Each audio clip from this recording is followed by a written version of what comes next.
ഈശോ മിശിഹായ്ക്ക് സ്തുതിയായിരിക്കട്ടെ. നോമ്പിൻ്റെ 5-ാം ദിനത്തിലേക്ക് നാം പ്രവേശിക്കുകയാണ്.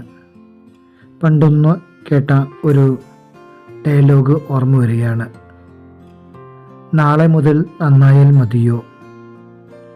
പലപ്പോഴും തെറ്റ് തിരുത്തുക അല്ലെങ്കിൽ നന്നാകാൻ പറഞ്ഞാൽ അത് നാളേക്ക് നീട്ടുന്ന സ്വഭാവക്കാരാണ് നമ്മിൽ മിക്കവരും.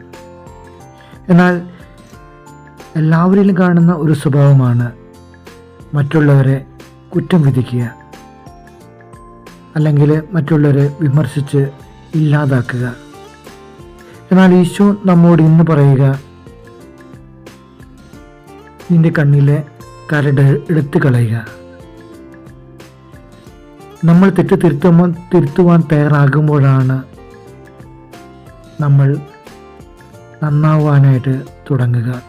ഈ നോമ്പ് അതിനൊരു അവസരം മുമ്പിൽ കൊണ്ടുവരികയാണ്. നല്ല തീരുമാനങ്ങളെടുത്ത് നന്നാകുവാനായിട്ട് പരിശ്രമിക്കാം. ദൈവം നമ്മെ അനുഗ്രഹിക്കട്ടെ. നന്ദി.